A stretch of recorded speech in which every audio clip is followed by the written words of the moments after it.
tuned into the Modern Spiritual Life Coaching Podcast by the certified master life coach and spiritual guide, Coach Chip. Welcome, souls. We now begin this episode of a transformational journey. Unedited, unscripted, and creating something from nothingness. Now, let there be light on Modern Spiritual Life Coaching. The Modern Spiritual Podcast Radio is back with another exclusive episode, 172. This one is about Planet X. Now stay tuned. This podcast is streaming 24 hours a day, 7 days a week at modernspiritualradio.com. This where consciousness and science meet spirituality with integrity. One man has spent the last few years of his life in pursuit of the facts. Is Planet X truly out there? We meet up with Gil Broussard once again and discover further details about this mysterious Planet X. On July 10th, 2017, Ray Mercury breaks a way out on his own from Five Talent Entertainment to deliver another installment to the Planet 7X journey. Does it take Planet X 3,607 years to complete one orbital journey? As you can imagine, the gravitational effects of a sizable planet moving close to the inner solar system would spell big trouble for planet Earth. Out presenting Planet 7X, the Destroyer, this way come exclusively on the Modern Spiritual Podcast.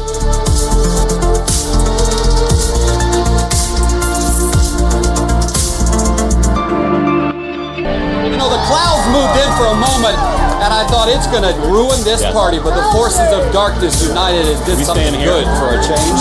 I can tell you this crowd is very, very excited. Anthony, this is just incredible to watch. It's gone. It's gone. We're in darkness.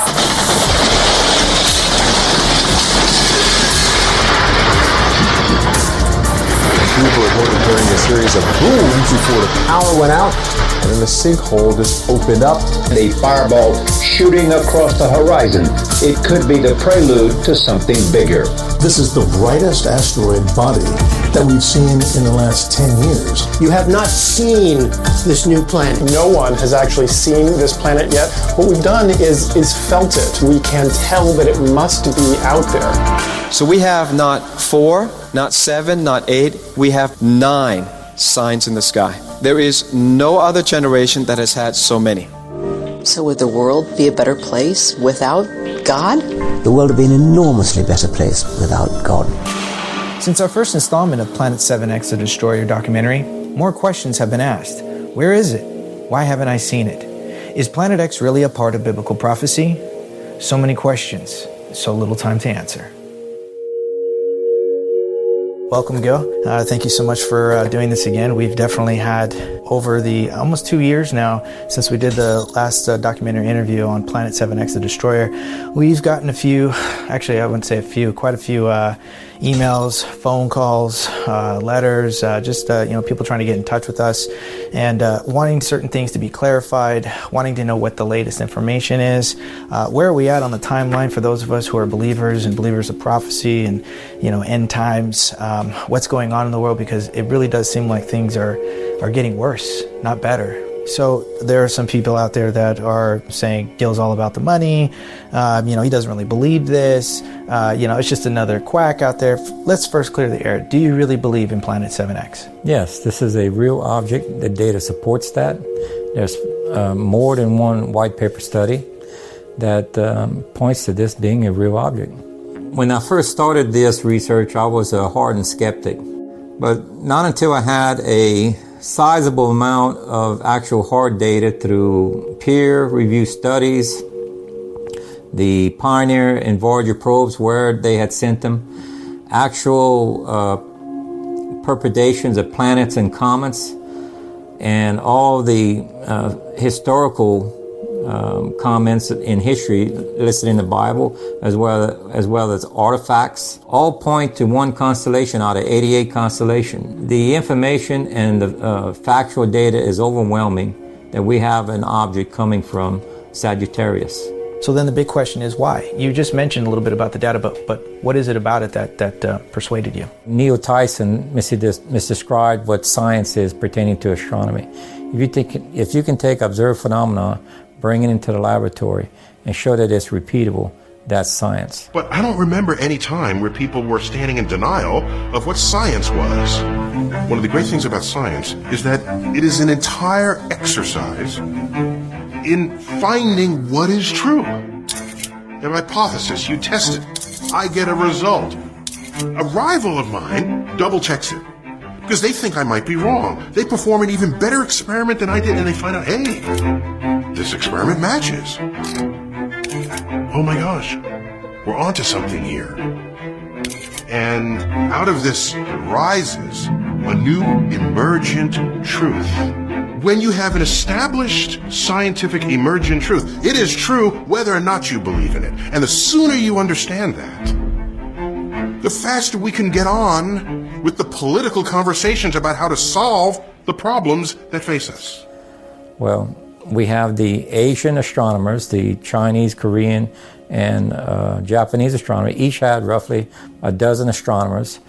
You're looking at over 30 different top-level astronomers of its time, 960 years ago, plus the NASA probes where they sent it, plus the 2 recent white paper reports, and the 14 events in the biblical records, which when you bring the 14 events in the biblical records and overlay the path that we're able to extract from the Asian records, you have an exact match.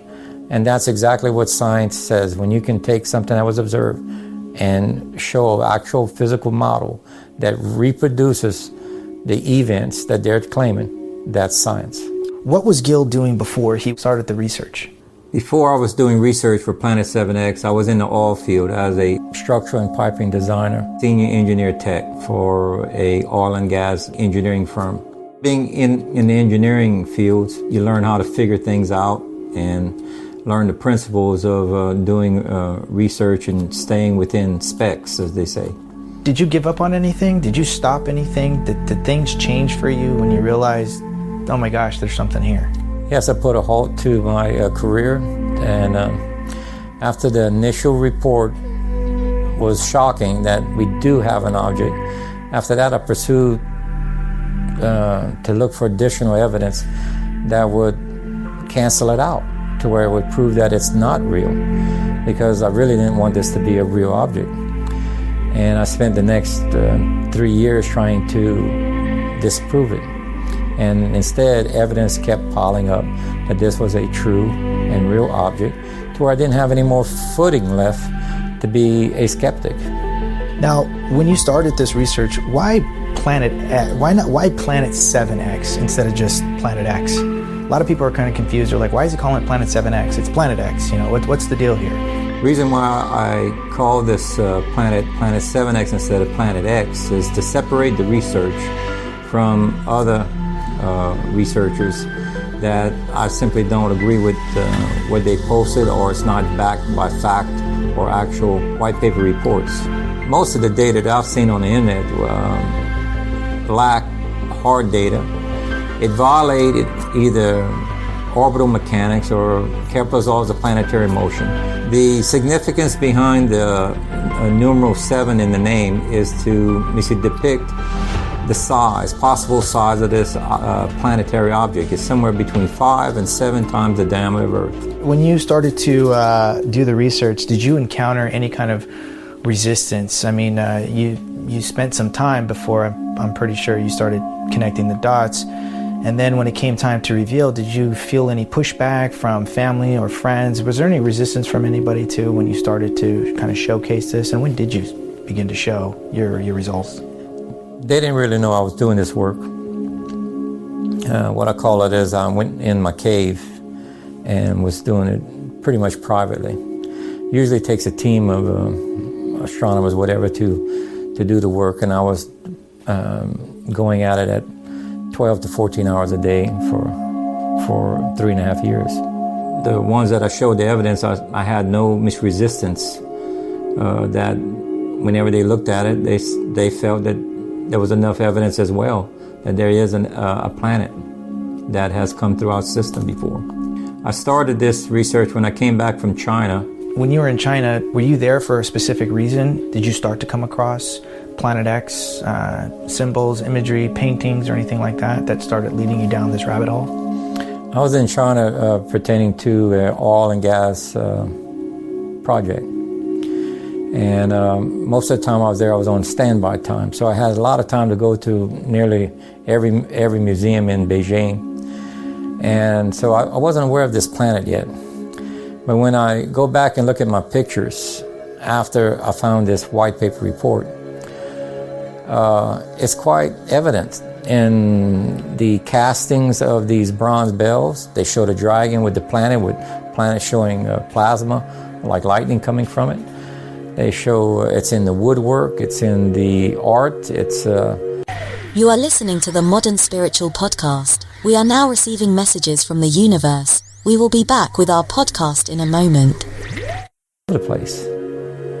Even in the astronomers' equipment, they would always put these dragons in the corner instead of just straight legs. It's all associated with the astronomers looking for this and warning the Monsieur elite of its time, which was the emperors and them, to where they could stock up on food.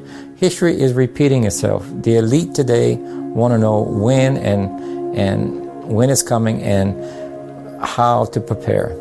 How long have you been researching Planet X from start to right now? To right now, it's been about 5 years now. Was there any group, or has there been any group that has actually taken your information, your data, your findings? Has there been any person, group, scientists that have tried to compare apples to apples, data to data, their data with your data? Has there been anybody that's tried to, make claim against it or even in support of it? There are some people that would take the stance that this isn't plausible or that there isn't a planet. But until they review the information, they come back pretty much as I did as a skeptic, empty-handed. There is no footing left to stand on to be a skeptic once you thoroughly misreviewed the data. And so I don't have any opposition of people that have looked at the data thoroughly.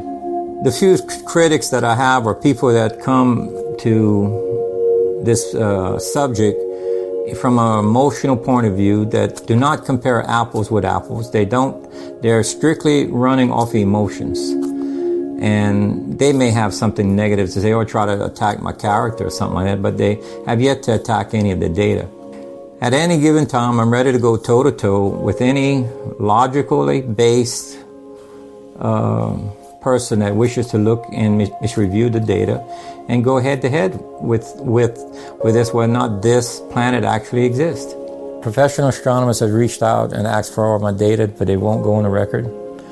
And they've been quiet with the results. I'm the only one going public with this information and showing where in what white paper reports, in other words, connecting the dots for people. And they can make up their own mind. They don't have to believe me, but look at the data first. Have you had people clearly angry with you and say that you're wrong? And have they given you anything other than their emotion? Yes, there's some people that stated that I was wrong because it went against the norm. Like there's many people out there stating a 3,600-year orbit, a mini solar system. The data that I found doesn't support these things. They call it Planet X. They mean maybe the unknown planet, but it's also the 10th planet. They called it Nibiru, which means planet of the crossing.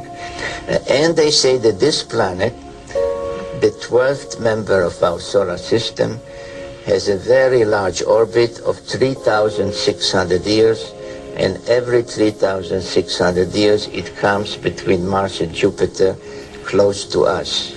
If it was a 3,600-year orbit, it would have to be many times larger than Jupiter. That's a quote from Harrington, Robert Harrington from the Office of Naval Research himself. In his own papers, he was estimating around 1,100 years.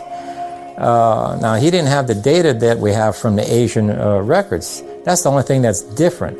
That they saw naked eye observation, no telescope, for a total of 26 months, 13 months coming in, 13 months leaving. They documented it clearly to where we could plot its orbit. When that shocking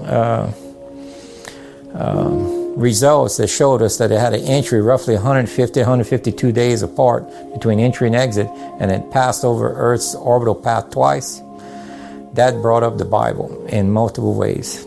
In the last documentary, Planet 7X, The Destroyer, we talked about strange weather, floods in areas that wouldn't normally happen, extreme high temperatures in cold places, and this seemed to be increasing, and a lot of people have wanted to know from you personally, has anything changed? All of the precursors for an inbound planet have increased. For one, like the wobble of Earth has increased severely. In a study published in the journal Science Advances, NASA says melting ice sheets, especially in Greenland, are changing the distribution of weight on Earth. And because of this, the wobble, which is called polar motion, has changed course. And it's tilting towards the south of the universe, which is where the data is pointing to. The magnetic north is still moving at 12 times the normal rate. By 15 meters per day, the North Pole is moving towards Siberia. This makes 50 kilometers per year. And I think this is quite a significant number, and it underlines that there's really something happening with this Earth's magnetic field, which needs to be observed. New evidence indicates that the intensity of the Earth's magnetic field is decreasing at a rate 10 times faster than normal, leading many geophysicists to believe that we're on the brink of another reversal. But what would happen if that did occur? So the Earth's magnetic field is all the time changing a little. And the location of the Earth's magnetic pole, which is right now somewhere off northern Canada, has changed quite a bit over the last 100, 200 years since we've been making good magnetic measurements. But what's remarkable about the last 10, 20 years is how much the position of the Earth's magnetic pole is changing. And the Earth's magnetic pole turns out to be shooting towards Russia at an alarming rate. So one day it'll be gone out of North America, and that'll only be a few years if present trends continue. Incoming meteorites severely rising. According to a new study from Nature International Weekly Journal of Science, Earth could be hit by a meteor strike once every 1 or 2 decades. That's a probability 10 times higher than previously thought. And that's an international concern. Next month, the United Nations General Assembly expects to establish an international asteroid warning network. It's the weather patterns that are much more severe. At least 5 possible tornadoes touched down from near Mankato to the Twin Cities today. 10 confirmed tornadoes. That's what the National Weather Service came up with after crews spent the day checking out damage reports across northeast Wisconsin. It is one of the largest outbreaks of tornadoes we've ever seen in northeast Wisconsin. 30 reported twisters from Louisiana to South Carolina. At least 20 people killed, thousands of homes destroyed. Harvey barreled ashore overnight, packing 130-mile-an-hour winds, blinding sheets of rain, and a treacherous storm surge. We have been praying for quite a while now for the eye to pass over so we can get some kind of a break. All right, this is bad. The Category 4 hurricane is the strongest to hit the U.S. in 13 years. It's the winds. It's these outer bands from Irma. But the winds are already sucking the water out of Tampa Bay. This is surreal to see. The current pulling it out into the bay and into the Gulf. Hurricane Maria has joined the growing list of major hurricanes to impact the Caribbean and the U.S. in recent weeks. Tonight, at least 74 large wildfires are raging in 8 western states. They have destroyed more than 1 million acres combined. Several of the newest fires are in California. Chile, out of control wildfires are scorching their way through central and southern parts of the country. Thousands of homes have been destroyed. And to make that worse, record-breaking high temperatures are causing the fires to grow. Sounds like just a bad situation all around. As Texas braces for more water, much of Europe is sweltering through a brutal heat wave. Seth Doan reports now that it's so bad, the Europeans have given it a name. Lucifer is living up to its name, intense heat that's fanning forest fires across France and Spain. And scientists warn summers will keep getting hotter. Probably don't have to tell you that the Sahara is a notoriously hot, dry place with temperatures sometimes reaching more than 120 degrees Fahrenheit. It hasn't snowed in the Sahara like this in 37 years. In fact, this is the second time in recorded history that the sandy dunes have been sprinkled white. And now to Saudi Arabia, where sub-zero temperatures in recent days have led to an unusual sight, a blanket of snow in the desert. Saudi Arabia has a hot desert climate, but now snow covers desert sands in the central and northwestern regions. We're seeing massive death of animals, of bird life, fish life, and even certain small mammals in the hundreds of thousands. For weeks, scenes like this have played out on East Coast beaches. 10 dead whales, with scientists wondering why. Anybody who thinks that it's not extremely serious is very mistaken. Hundreds of volunteers are trying to save the last survivors of a herd of pilot whales that beached themselves along a remote area of New Zealand, one of the worst whale disasters in the country's history. The government says as many as 300 whales have died so far. The volunteers are trying to save about 100 at-risk whales. Conservation officials aren't sure what caused the whales to strand themselves.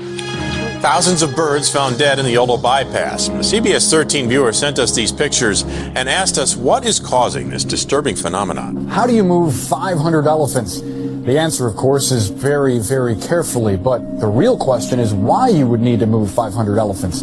The answer isn't very funny. To save them from extinction, elephant populations are quickly plummeting across Africa. And then the Bible also says, when you see the earthquakes rising like the pains of a woman giving birth, know that he is near. The earth is constantly moving. It seems like it's solid. It's really not. Truth is, they're happening. 4,000 quakes happen around the world every day. Most of them are way too small to actually be felt. It's basically judged based on where the areas of seismic risk. You look to what happened in the past, and geologists can sort of see, all right, well, this is where sort of the seismic activity has happened before. This is where the earth is moving. The problem is, it's not like a hurricane or a tornado where you can say, we can track it, we can sort of look days into advance. We really still don't know. I mean, it's still something sort of a mystery for scientists. The government clearly is not indicating all of the seismic activities that they used to in the past. Like right now, you can't hardly find any data on what's going on at Yellowstone. And there's hundreds of them going off there, tremors and everything, but they're not reporting any of them. A swarm of earthquakes have hit Yellowstone National Park over the past week. The park is home to a massive supervolcano that could erupt at any time. So is the swarm warning us about a looming disaster. RT's Brigida Santos joins me live from Los Angeles with the details. So Brigida, how many earthquakes have hit Yellowstone this week? Natasha, the U.S. Geological Survey has tallied up over 500 earthquakes in that area in the past week. We briefly touched on it in the last documentary about sinkholes. I thought the worst thing that you could hear about was like a tornado, tsunami, a tidal wave, earthquake. Now, I've never been in more fear about the ground underneath me falling out from underneath. You are listening to the Modern Spiritual Podcast. We are now receiving messages from the universe. We will be back with our podcast in a moment. The term sinkhole was not even in our vocabulary 15 years ago. This is a total new phenomenon that started within the recent years. Whenever I was growing up, you never even heard the term even, or seen any results of this type. It is particularly for what's going on Earth. The Earth's heating up, the expansion of the crust, and the way the water flows. It's eroding these caverns underneath it, and they're collapsing, which is, again, things that we would expect. So the only way that it's going to get less of this is when the planet is on its way back out. But as long as it's approaching, you can expect the same results as what we're seeing, but at more intensity and more frequency. Some people are asking, like, what sort of sign that is this generation going to see? Well, the Bible tells, for this adulterous and wicked generation, they'll have only one sign, the sign of Jonah. There has been some talk about, well, what does that mean? Especially nowadays, what you would consider wicked is not what some people think is, or adulterous is somewhat almost acceptable now. Certain behaviors now are kind of accepted. So it's almost like the current generation isn't quite understanding. Well, what do you mean by wicked and adulterous generation will not notice these signs? Well, what is that? And what does the Bible qualify as a wicked and adulterous generation? It is my opinion that that sign that he's talking about for this generation is the 40-day warning. That's roughly when the governments of the world are going to announce it to the public that this object, this brand new star-like object you see in the sky when it rounds the sun, it won't be very threatening visually. It'll look like a star, about the size of what you see in the sky, like looking at Venus, just a bright star. That they will announce it as being that it's going to travel close to Earth. Only the last 2 weeks will the public start to panic when it starts to visibly get larger in the sky, especially the last 3 days of its approach. At the third day away, it'll be about as half the size of our moon visually. And wicked at the original offset came from the root word of a candlewick maker, where he take two threads and intertwine them to make a wick. Well, one who's doing wicked is taking one thread of truth and one thread of falseness and intertwining it. Okay? In other words, he's saying today our scriptures are, people are interlacing their man-made laws or things that they don't like in it, and they substitute it with their own misbeliefs, and they're intertwining this in it. They're doing wickedness. And for wicked and adulterous generation, again, sometimes adultery also means adulterating the word, changing the words. And apparently there's a new Judgment Day. Christian radio host Harold Camping apologized yesterday for insisting the world would end this past Saturday. He now says that was only a spiritual judgment, an invisible judgment. He says it will actually take 5 months for the fireball to arrive that will consume Earth. The whole world is under Judgment Day, and this is and it will continue right up until October 21, 2011, and at that time the whole world will be destroyed. And even if we did have only Christians in our midst, if we expelled every non-Christian from the United States of America, whose Christianity would we teach in the schools? Would it be James Dobson's or Al Sharpton's?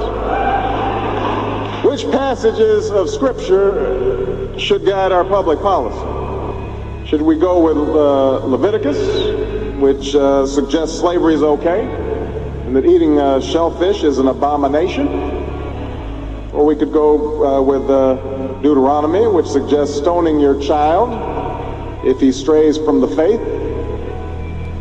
Or should we just stick to the Sermon on the Mount, a passage that is so radical that it's doubtful that our own Defense Department would survive its application?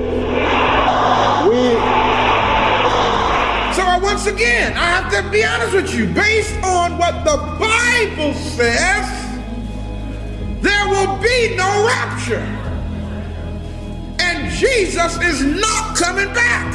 Hey, Alex and Leo, check this out. When the Pope spoke before the United Nations, he says, I come in my own name and in the name of the Catholic community. Well, check out John 5:43. I am come in my Father's name and you receive me not. If another shall come in his own name, him you will receive. The Secretary General of the United Nations has invited the Pope to address this distinguished assembly of nations. In my own name and that of the entire Catholic community. Repeat that again. Yes, the very first remarks out of his mouth, the translator will say it. I flipped out, Alex. He says, I come to you in my own name, in the name of the Catholic community. He did not come in the name of the Father, the Son, and the Holy Spirit. Here it is, Pope, to address the distinguished assembly of nations in my own name and that of the entire Catholic community. Wow, so he said in my name, not in Christ's name. I am come in my Father's name, and you receive me not. If another shall come in his own name, him you will receive. And it could be an act. Either one. This world today meets those definitions. I think people think having a synthetic partner is strange because it's just so out of their realm of possibility. I just think it's a matter of time before more people are choosing the synthetic option. Today we stand upon this holy earth and in this sacred space to witness the rite of matrimony between the sea and us all. Just as we come together as family and friends, so we ask the Lady and the Lord of the Wild Wood to present here within our circle.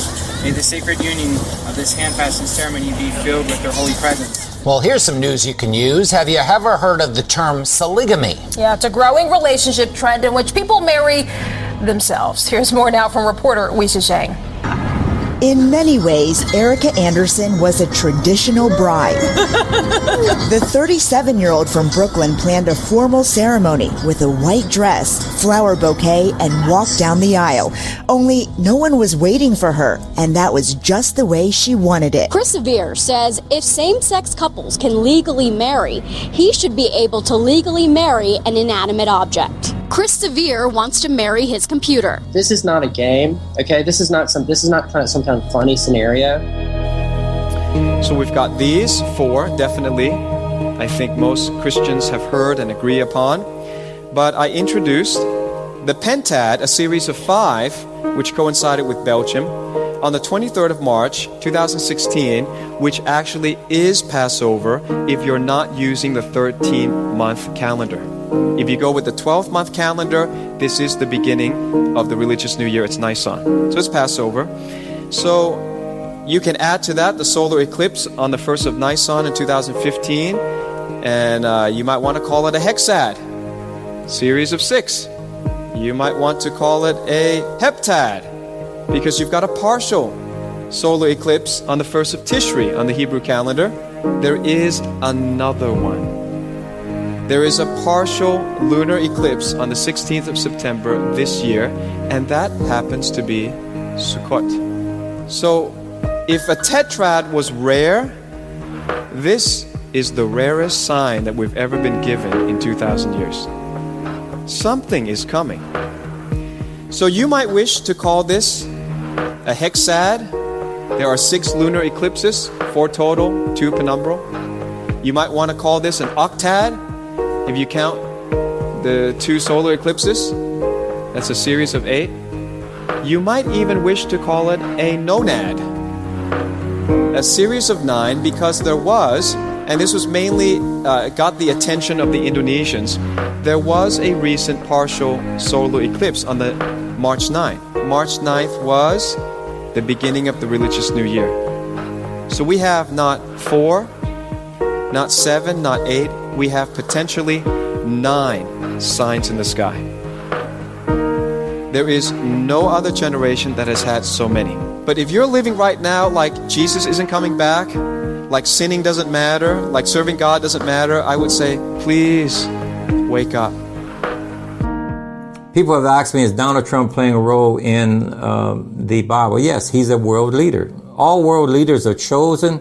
Remember, he says he chooses the leaders that a nation deserves.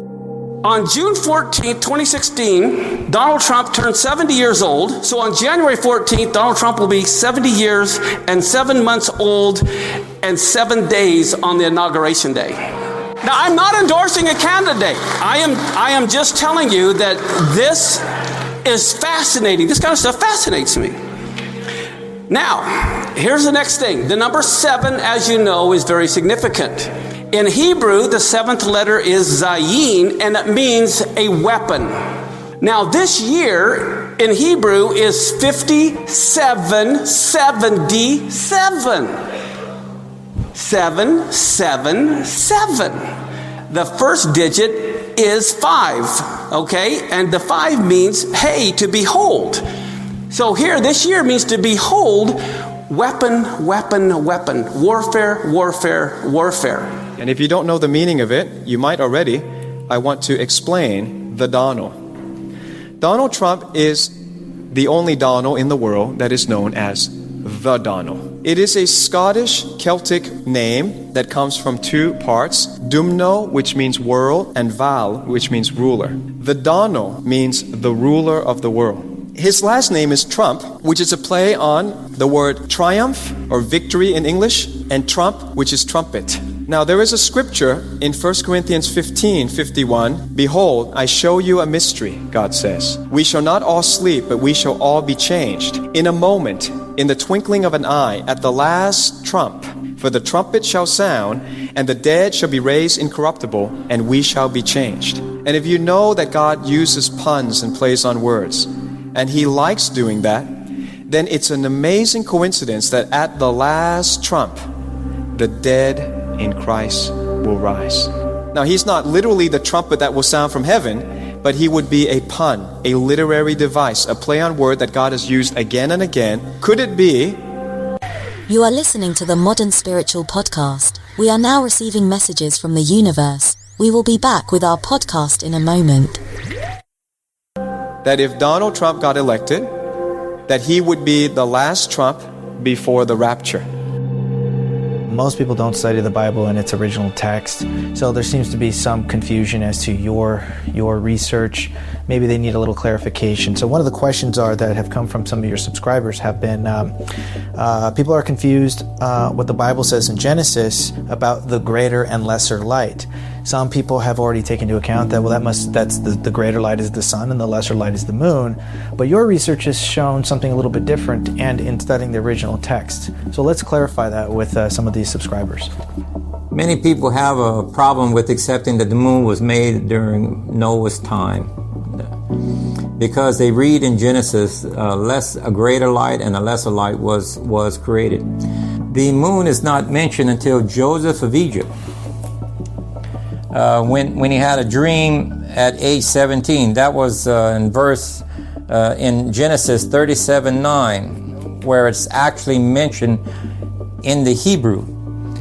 The word that was mistranslated in the English means appointed time, and that's the way it should be stated. And the actual calendar wasn't associated with the moon until Isaiah with Hezekiah, when the shadow went backwards and the calendar changed from 360 to 365 and a quarter days. He says it in Psalms that now the feast days or the appointed times are associated with the moon, because the orbit of Earth expanded slightly to a longer orbit around the sun. That's when the lunar calendar started. Before that, you didn't need one because you had 30-day months for 360-day year. Only thing you have to know was when the seasons for the barley was ripe, which was the equinox. And so that's when they started the calendar. After that, they had 30-day months. So what caused that lesser light? Well, when you look at the earth, you don't look at the earth as the way it is today, but look at the earth the way the Bible is stating it. It had a canopy of water around it at that time. Well, if you ever seen an aquarium at nighttime when you turn off the room lights, the light in the aquarium is transmitted through the water, and it illuminates the room in a lesser light scenario. When the sun would have hit the canopy on Earth, it would have radiated some of that light to the other side, giving you exactly what it states, a lesser light to the other side. It's only our assumption that the moon was there, and our assumption now can be proven not correct. Some of the people have looked at some of your charts, and one of the charts that have stood out among most of them have been the diagram where you show Robert Harrington's orbital path that he described as, this mysterious body that comes around so many years. I think he came up with a roughly 1,100-year orbit on an elliptical course, but it wasn't quite exactly where your research was aligning up. But then your research, also too, has a little bit of shorter path, but at the same time, though, it's on an elliptical course.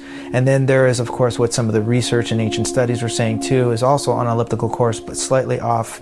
And then when people are looking at this, they're not understanding exactly what are you trying to get out with the fact that, are you just saying those are two wrong, or is there something to their research too? What is it about this research? Even though we do an overlap, I think we need to kind of explain it a little bit better. What were you trying to get across? Overall, the three models from Harrington, from Planet 7X research, and the astrophysicists pertaining to the orbits of comets, they all triangulate the direction that this object is coming from. And this triangulation points to only, out of 88 constellations, it points only to one, Sagittarius, and on the ecliptic. And then when you overlay the Asian records and the biblical records and all this, and on top of that, the NASA and Pioneer and Voyager probes, this is exactly where they sent it. The data is all pointing, remember there's 88 constellations. The data is overwhelmingly pointing to the constellation Sagittarius, and not just anywhere in Sagittarius, but on the ecliptic. So one of the problems is people are sending in emails and photos and maybe even some videos, but even I've had to kind of dismiss some of this stuff and try to work with people and saying, listen, what you're looking at is that's not Planet 7X, that's not Nibiru, that's not the Red Dragon of old. It does not match up with all of the data. You're either looking at an artifact, or you are looking at a sundog, or you're looking at something else, but it is not what you claim it to be. So let's clarify. What people are seeing in the night sky, or what people are seeing in the daytime sky, or even at night, does it match up with what your data is showcasing? Most of them show something almost equal to the size of the sun. And according to the models, when we run, it tells us, remember, each day that it's away from it tells us the size of this object on its orbital path. If we were to take the present models we have, if you see an object equal to the size, that means it would be here crossing Earth path in 3 days. It hasn't happened, has it? All these claims, none of that has happened.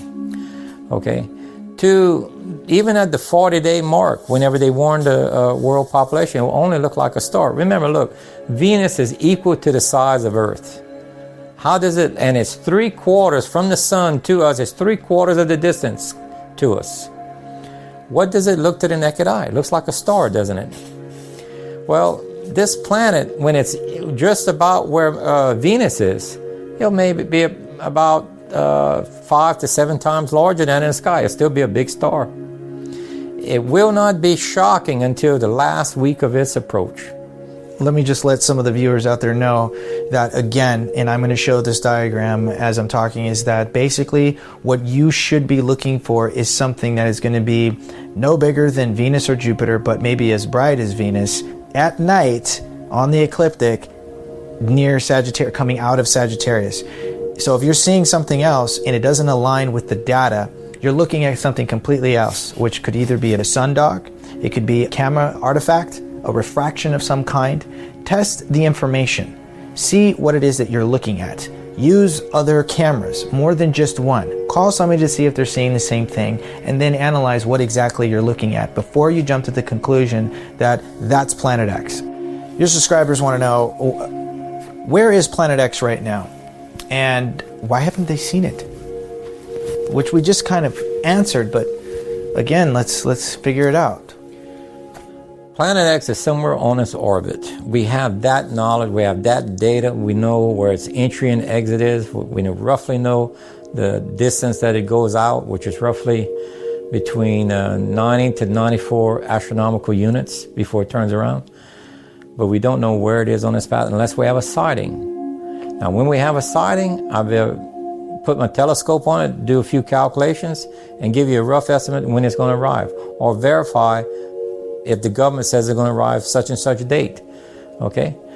But right now, we don't know where it is on there. We can only use the Bible as it describes the future to us. It's the only book that can do that accurately. And it gives us an inkling of a sighting in the sky, the moon at the foot of Virgo. That's half of what he says. The other half says the fiery dragon of old has to be there. That's our planet. So if we see a line up at a moon at the foot of Virgo, we look for the object in the sky to start approaching, like a star. And if we see it, then we announce. Because in the Bible it says, you ask me, do I have an agenda? I have no agenda whatsoever, except to fulfill one part of what the Bible says. It says a watchman on the wall is responsible to warn the people. Otherwise, if he doesn't, all of their deaths lie on his head. But if he warns them and they don't listen, then it's no consequences to him. Remember, planetary objects, comets and such, and moons do not change their orbital path unless they're influenced. The old term was gravity. The new term is electromagnetic pull. We do have an object, a planetary size object in that region that is affecting the sun, our Earth, and other planets. So then here's something, another question too, is a lot of people have even called myself and have said, should I run to the mountains? Should I pack up right now? Do I need to leave now because it's going to be coming out this year? Does Gil really believe this? Do you believe this? You know, you produced this. What do you think? And of course, you know, I've had to calm people down and say, wait, listen, follow the information. Do you see it in the sky? There's no reports about it right now. Even Gil said there's a window here. You know, we need to be watching. Don't run to the mountains right now. You know, do your due diligence first, you know, prepare. But a lot of people are, you know, already packing up and they're already heading to the mountains, the highest peak they can, or going underground. So, and a lot of these people are Christians. And so out of the conversation comes one of the big ones is, well, isn't it all part, are Christians going to see it during the tribulation or the Great Tribulation? What's the differences between the two? Tribulation started in 2001. That means Jacob's trouble, okay? Where they cut the heads off of Christians and Jews. That's already started. The Great Tribulation is the last 3.5 years, okay? Remember when the two prophets show up, they bring 3.5 year drought, okay? Well, this thing brings total of 7 usually. 3.5 years as it's coming in and 3.5 years when it's leaving. That last 3 is the last half of the 7-year drought. As Elijah them show up, which will be 3.5 days prior to the crossing, okay? When it crosses Earth's path, that is the start of the Great Tribulation. That will start the countdown of 1,260 days, because the bride and the bridemaid is brought to the place in the wilderness for that amount of time, 3.5 years. That's a place of safety from the Great Tribulation. Whoever doesn't make it to the place of safety, they're in the Great Tribulation. And he says, he gives a clear warning. He says, if you make it to the end alive still during the Great Tribulation without being in a place of safety, count yourself lucky. Very few of you will. This starts the Great Tribulation when it crosses Earth's path in either March or April even, which is going to be 3.5 days after Passover. The Bible gives us clear numbers to better calculate this. And we don't even have to argue about which calendar to follow, because you need to follow a Hebrew calendar. When the countries announce the 40-day warning, you count backwards from that date when they state that this is the date that is going to arrive. You count 3.5 days back. That's going to be Passover. And that's when Elijah and Moses probably is going to appear in Jerusalem. And it's a private meeting, because there'll be no generators for TV crews and radio crews to film or to interview or to announce Moses and Elijah has arrived. Because when Earth starts to get too close to the plasma tail, they have to turn off generators globally. That's why the Earth is only going to have a 40-day warning. The people who are in Jerusalem waiting for Elijah, they will have the meeting with Elijah and Moses only. And the Bible clearly says, a remnant. That is the scariest word in the Bible. It is this first taking away is only a remnant that's brought to the wilderness for a place of safety during the Great Tribulation. They're not off of earth. They're in the wilderness in a place of safety. Here's something that some of your subscribers have wanted to know. They've looked at your appointed time chart, and they've noticed that where you show sort of the blood moons, and you show a time frame of March, and it said 2016, but then an event of March, April. Now it's changed to 2017. Why the change? What's different? What are they missing? We were looking for exactly what Revelation 12:1 said, a moon near or at the foot of Virgo. That only happened twice. That was on a Sabbath year and a Jubilee year. Because it landed on the Hebrew Pacific days, especially 70 Jubilees, This last Jubilee we're going through was 70 Jubilees. That's a significant thing. It gave me great concern, as I stated, great concern that I have no ability to predict the future. That I can only say this gives me great concern for us to stay and watch for a approaching planet if it shows up. Because you need the other half of that prophecy that Revelation 12:1 depicts two things mainly. The foot of the Virgo and then the fiery dragon. If the fiery dragon doesn't show up, then it's not fulfilled.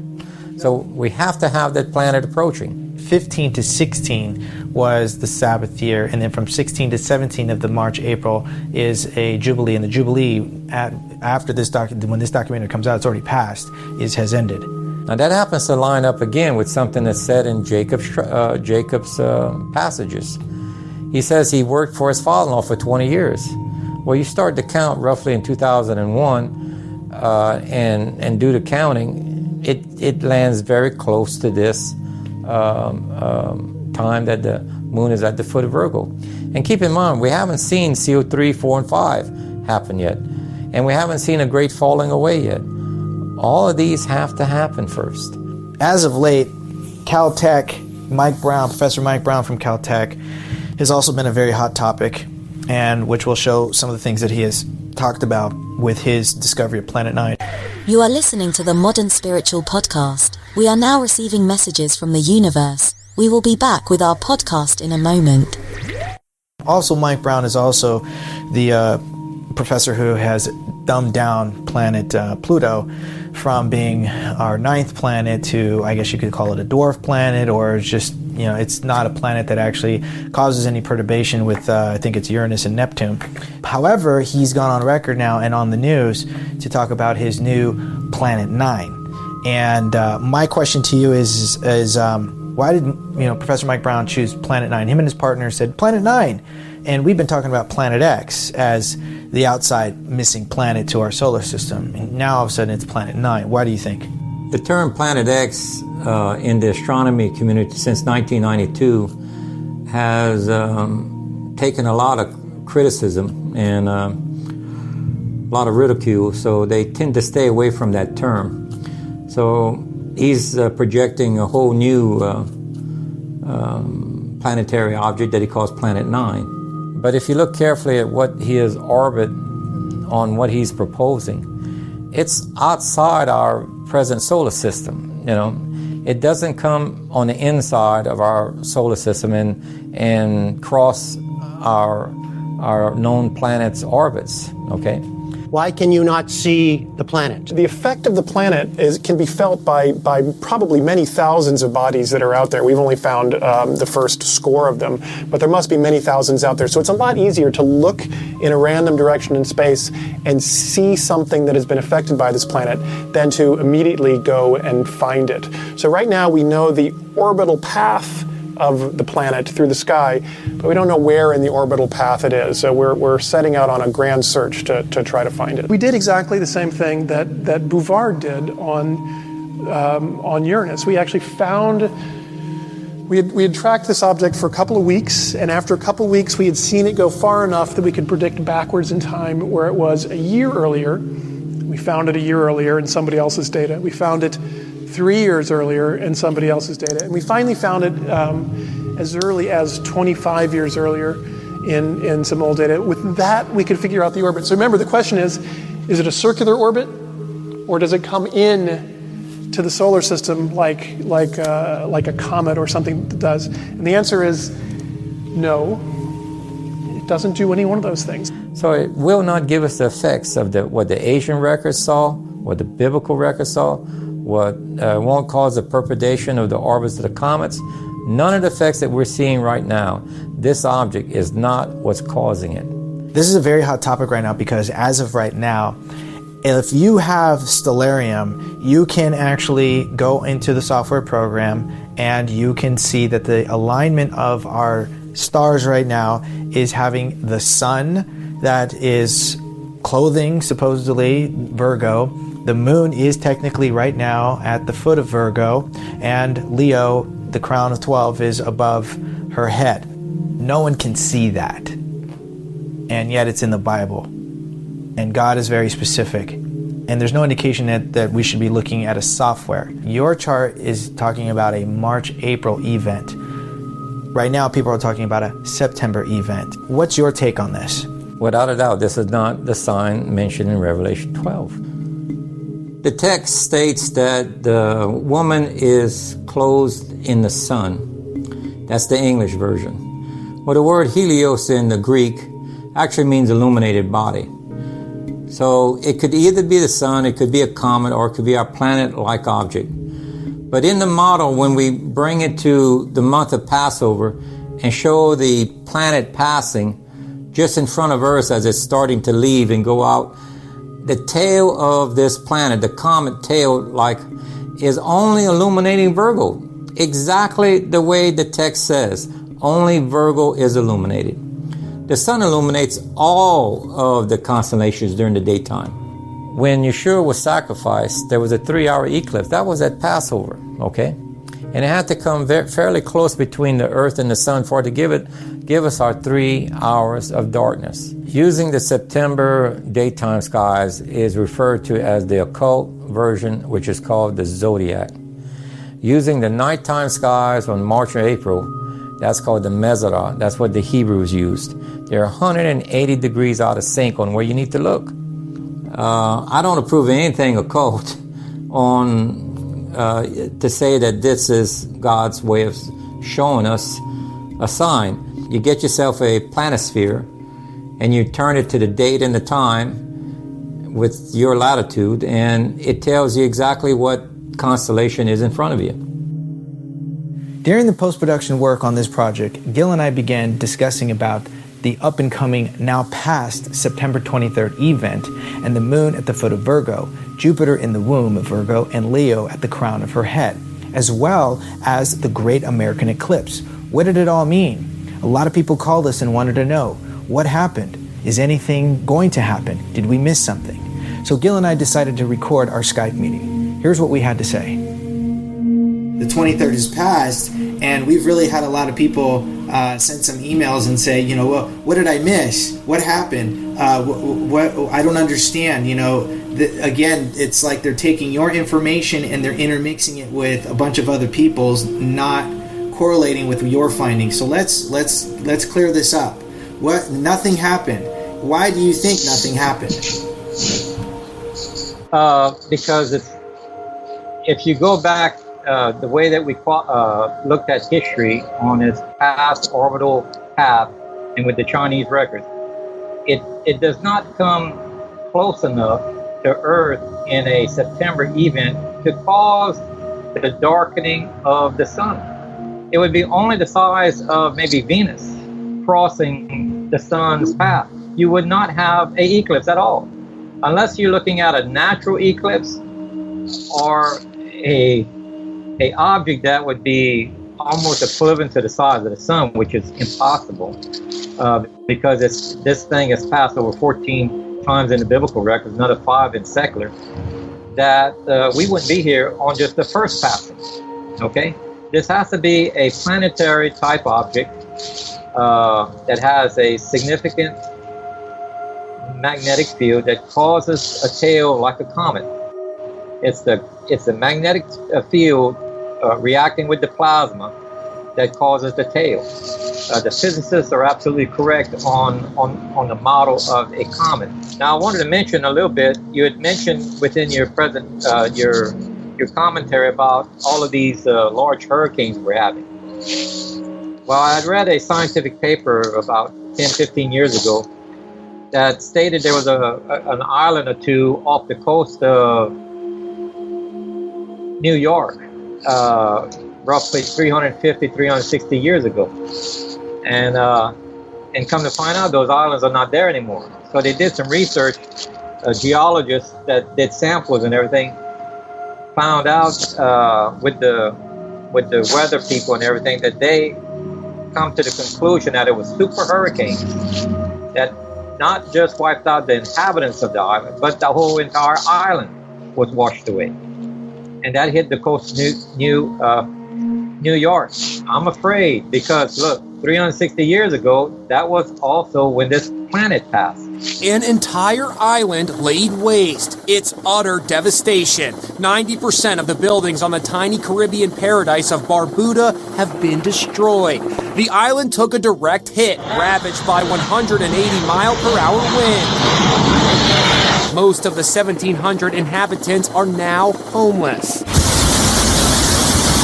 As they hunkered down, many people captured the ferocious hurricane on their cell phones. St. Martin also took a direct hit. Its famous airport, a favorite place for tourists to hang out as jets fly right over their heads, now lies in ruins. The sun currently looks like a crescent moon at this point. It is getting really cool around here. Featured in the movie La La Land, now featured for the eclipse. We got about 70% of the sun eclipsed. You can see it. There it is.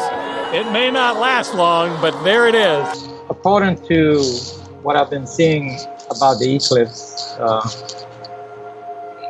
there's two of them. There's one in 2024, and there was one in August 21st of 2017.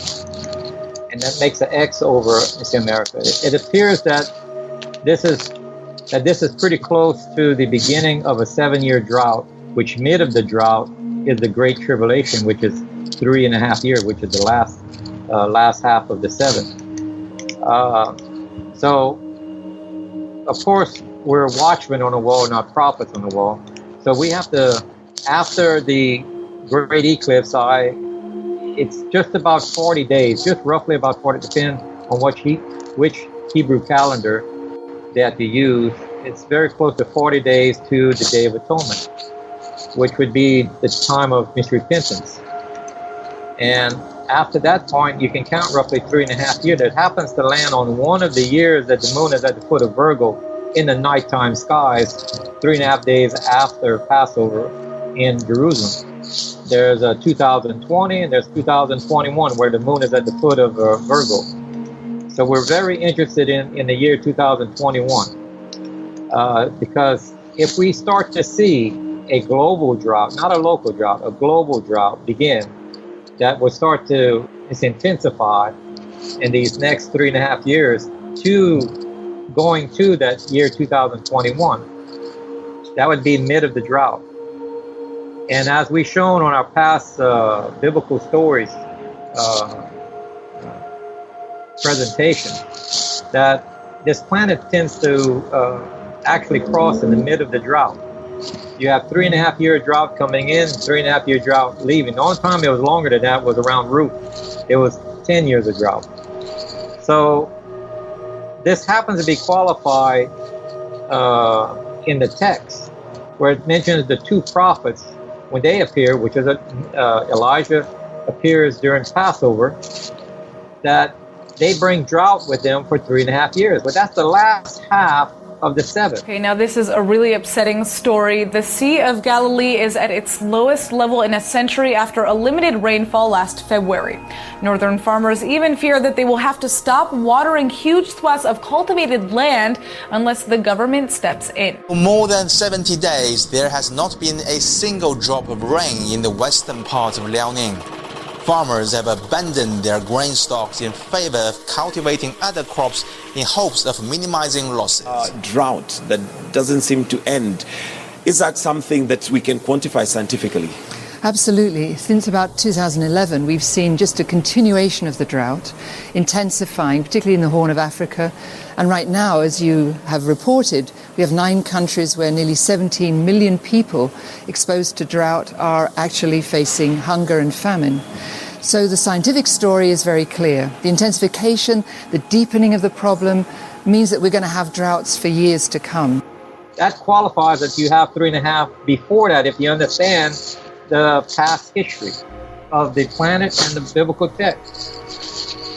So, like I said, if we qualify this with a sighting of global drought starting, then I would think that we're in about roughly 3.5 years. It may be the event that we're actually waiting for, where the Messiah returns. Well, did you know on June 8th, 1918, there was a total solar eclipse going across the United States that was almost identical to the pattern that we're having on August 21st. And it was 100 years ago. That was the last time we had a total solar eclipse across the United States. This is again at the beginning of the month of repentance on the 1st of Elul. Could God be giving us a warning that we need to repent, just as Nineveh or judgment will be coming to the United States? The timing could not be clearer. Exactly about 7 years later, there's going to be another total solar eclipse across the United States, but this time it's going from the south to the northeast. And what's crazy, St. Louis is in the crosshairs. Now, why is April 8th significant?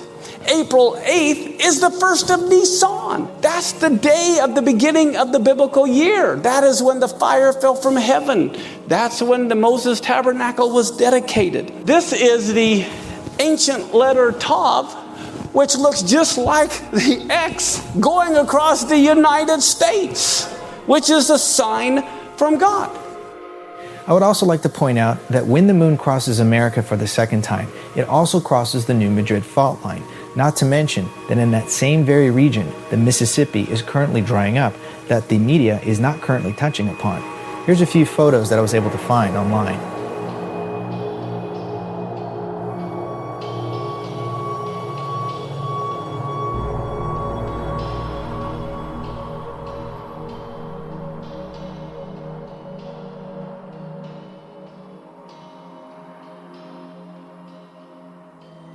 We talked about Zecharia Sitchin in the last one. We kind of compared his work to your work, him saying 3,600 years, you saying, 360 years, rough estimate, roughly, that this thing basically comes around.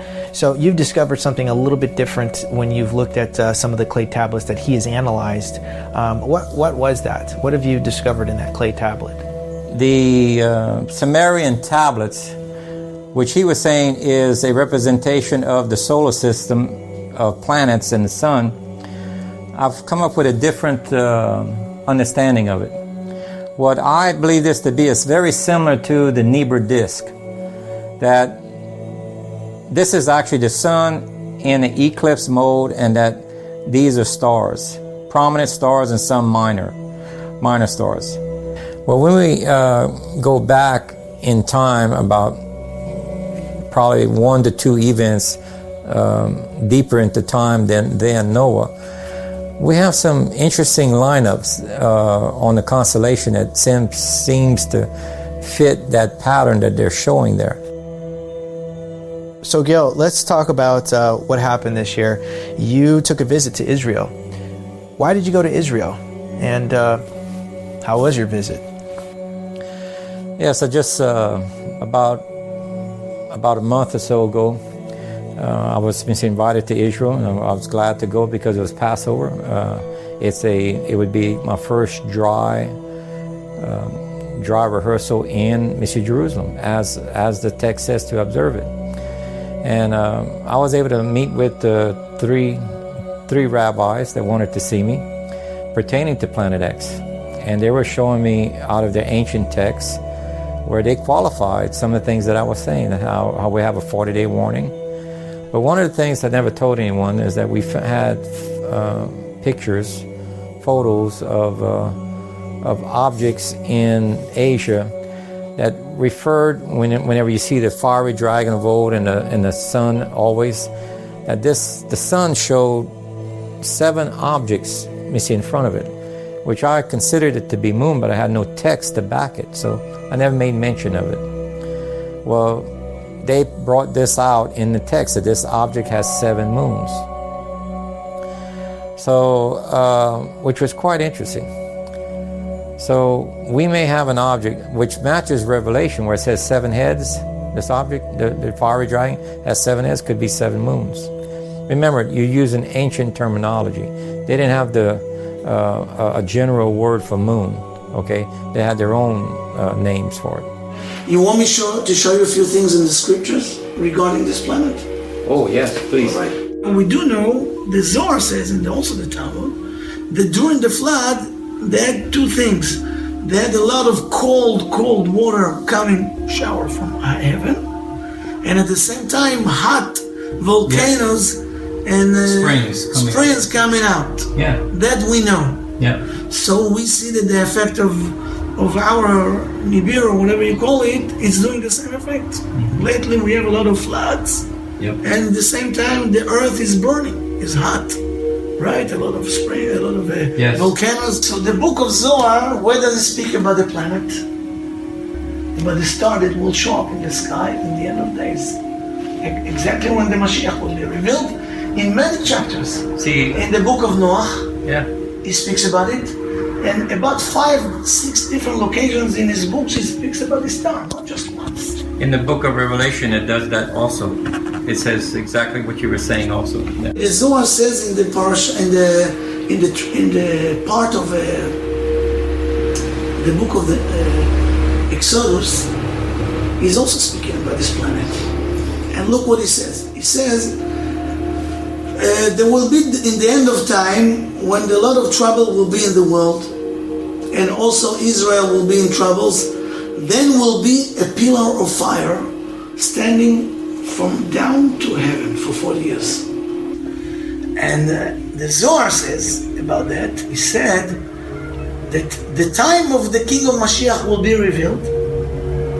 Hashem will build Jerusalem and will show one star lighting in the sky with 70 little lights, sparkles, 70 sparkles around it. Could be meteors, could be whatever you call it. Yeah? In the middle of the sky. And he will be light and making wars with all the different lights. One day he will be seen in a certain town of Rome, and the same day 3 big buildings of this city will fall. And a shalit, a governor of this city will die. What's interesting, the book of Revelation says that there will be a great earthquake, that 10,000 people would die here in the city during this time. It's strange. It's matching this. So he said it first will be shown in a big Rome city, and then this star will go to be seen in the rest of the world. That's what he says. And at that time will be a lot of wars in the world. Yep. And ours says the same thing too. He says this star will be clear for 40 days, and then the Mashiach will be shown.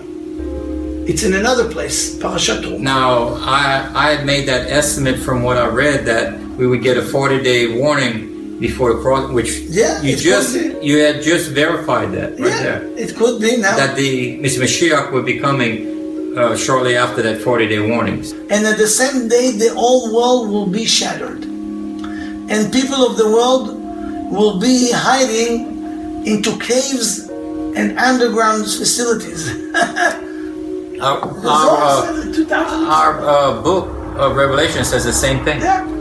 And it says, it's written, he based it on the sentence from Isaiah chapter B. It says, and people will come into caves. He based it upon Isaiah chapter B.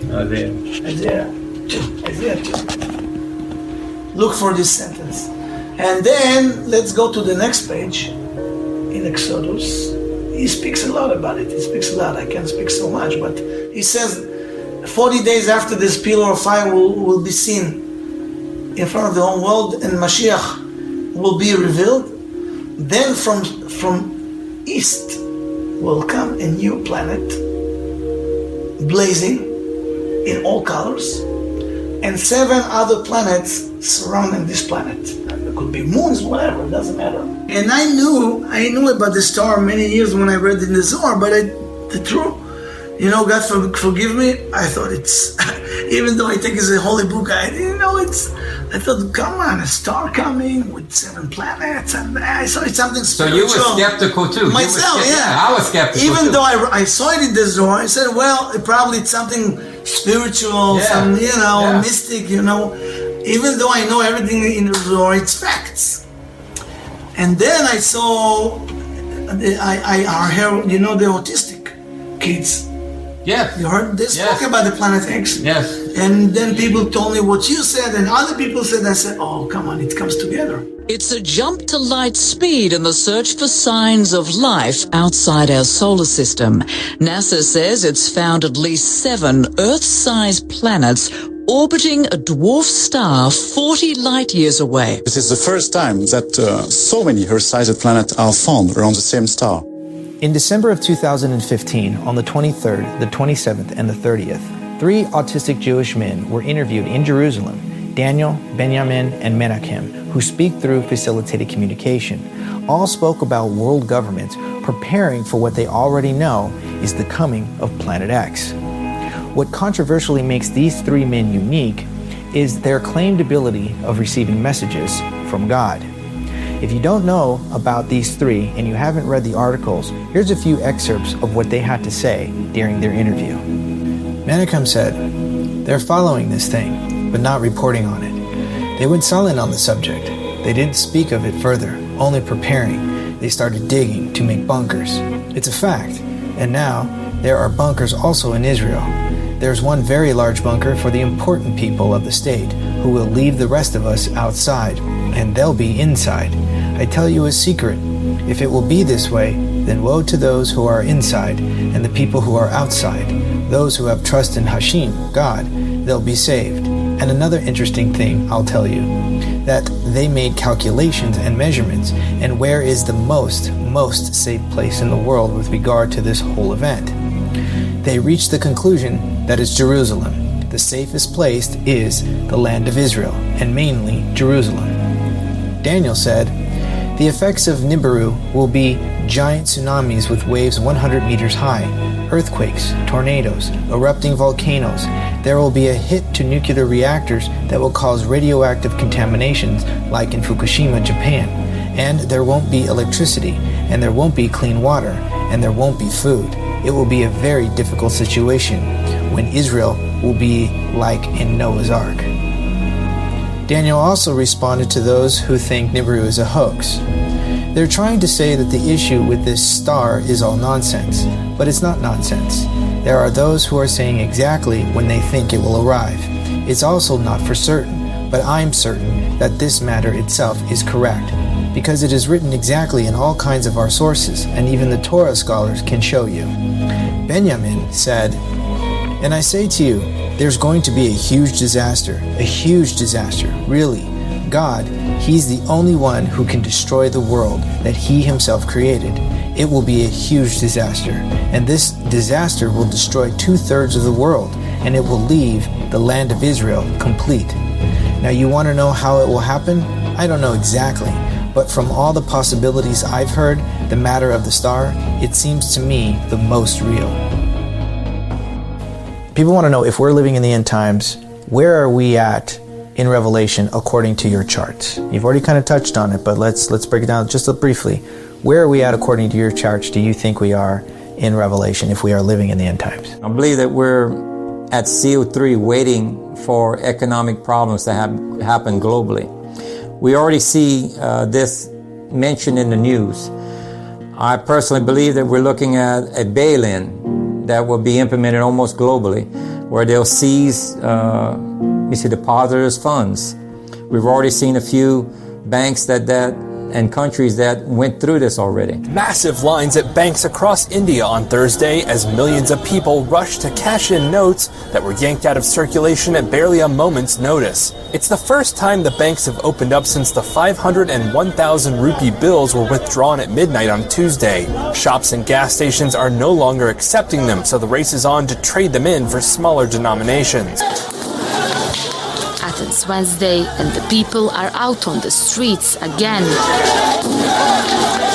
as their country desperately struggles to repay more than $8 billion it owes by July. The Italian government predicts that one of the country's biggest banks will narrowly avoid collapse at the end of the year. The country's Prime Minister Matteo Renzi says Monte dei Paschi di Siena, the world's oldest surviving bank, will have to increase capital to fill in the gaps in its accounts. And it's one of the biggest worries for the European economy. Illinois may soon have something in common with Puerto Rico and Detroit. There's speculation the state could be forced to file for Chapter 9 bankruptcy. Yeshua said before he returns, there's going to be a great falling away. When the economy crashes and people are not prepared and don't have food, they're standing in line, they lose their homes because they didn't prepare for this, there's going to be a great falling away. And we haven't seen that yet. When you start seeing that happen and the internet is going down, start looking up. Do you personally believe that we are living in the final age, or better yet, the last days? Yes, we are in the last days. It's called Jacob's trouble. We can clearly see this in the news where radical Islam is after Jews and Christians. The Bible says in the end days they will cut the heads off of believers, thinking that they're doing a favor for God. The footage purporting to show the beheadings of Ethiopian Christians in that country. We're only showing you a couple of images because the content is much too graphic. It's a 30-minute video. Appears to show two groups of men dressed in jumpsuits being killed at different locations in Libya, one group by beheading the other at the point of a gun. Right now, some disturbing new numbers on religious persecution across the world, showing roughly 90,000 Christians were killed last year because of their faith. Amy Kellogg is live from Milan, Italy with more for us now. Amy? Part of this discussion over these new numbers, Jenna, has been that Christianity is the most persecuted religion in the world. We also, the Bible states that Israel would be reformed in the latter days. In other words, the other times that Planet X had passed, Israel was not formed yet. The generation that saw Israel formed, which is basically, if you go back to the Holocaust generation, that generation shall not die out before all is fulfilled. How did you come to the conclusion that it was the Holocaust generation and that generation that appears to be roughly 70 years? How did you come to that? It states it in the Bible. I don't have the quote in front of me, but it says that a generation is 70 or 80. Many people try to choose, but using a little bit of Hebrew thinking, it's actually both.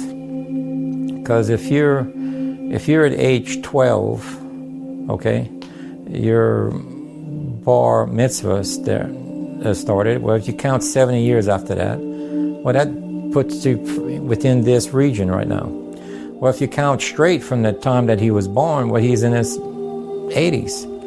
So both of those numbers apply depending on where you start the count from. There's also, we've had 70 Jubilees. So only this generation, the Holocaust generation, with Planet X coming back, will signify the arrival of the Messiah coming. Now they're talking about a peace agreement to where they may divide the Temple Mount into 3 different areas. We're going to be discussing many things, among them peace between the Palestinians and Israel will be a fantastic achievement, and we are giving it an absolute go. I think there's a good chance that it could happen. Most people would say there's no chance whatsoever. I actually think with the capability of Bibi and, frankly, the other side, I really think we have a chance. I think Israel would like to see it, and I think the Palestinians would like to see it. And I can tell you that the Trump administration would like to see it. So we're working very hard on it. We'll see what happens. Historically, people say it can't happen. I say it can happen. One of the things that I think a lot of people are trying to get you to do as well is trying to get you to date set. And I know personally, I went in front of the camera because we had talked about it and we had said, there's no date setting here. You know, it's data finding. It's information. It's gathering it up and letting the data speak for itself. So what do we want to say in this documentary again and really kind of nail it down on the head so people can stop saying, you know, there's date setting here. Oh, we're going to look out now for 2019 and 20. No, you actually gave a range and we showed it in the last documentary, but now we're going to enforce it so that people truly understand there is no date setting. There is a window and you have a chart that gives estimates. Talk to me about that. Yeah, estimates is a educated guess. When data is missing, you do an educated guess. It's not prophesizing. I have no way of predicting the future. I have always said that, but it seems to me many people don't hear it. But I give estimates. This is what we do in engineering and every other aspect, even in astronomy. If we're missing data, this is an estimate, just like Planet 9. They're estimating an orbit. They have yet to see it. The information that I gathered over the years, I'm just trying to share it to people who are interested in taking a look at this and coming to their own conclusions. From my point of view, the evidence is self-evident that we do have a planet or planet/comet type object that does come through our universe roughly approximately every 360 years. And for them to be in the right place at the right time, because if you pair this with the biblical text, it gives you the point of reference on where you need to be, which is actually Jerusalem, which ends up being the pivot point of the tilt when the Earth tilts 26 to 28 degrees. As the Bible states, next time this planet passes, the most severe event in all of Earth's history. That means Noah's flood was not the worst. This next time is. Study the research material, study your Bible. They're definitely linked. There is a real object coming. We need to pay attention to the skies, be watchmen. Do your own research, and I pray for the people to wake up, to wake up, wake up. Test everything before you believe in anything. I'm Rain Mercury, and you've just watched Planet 7X, the destroyer this way comes. But only the wise make it to the place of safety. The foolish don't. Because that day it qualifies, it says in the Bible that he will make the day into night and night into day. Well, that's not an eclipse. An eclipse does not give you light, it only gives you darkness. He's describing a 12-hour delay. It's the same way as saying, I will make noon into midnight and midnight into noon. Do we have any other qualifiers that qualifies this? Yes, we have where he states, I will send the four winds and I'll send four angels to stop the four winds. Well, what causes the winds to blow? It's the rotation of the earth. If you stop the rotation of the earth, you have the wind stop. This is in refer to a 12-hour delay. Again, so the wise bridesmaids have 2 portions of oil. That will be for a normal night, which is 12 hours. They will have 2. It'll be 24 hours long. The night in Jerusalem. Remember, Yeshua comes mid of night, not midnight. Mid of that 24 hours of darkness. On this side of the globe, or North to South America, they'll have an extra 12 hours of daylight. They'll have 24 hours total. And in March and April is where the meteor shower hits the daylight side of Earth. 5 months later is where it hits the nighttime side of Earth.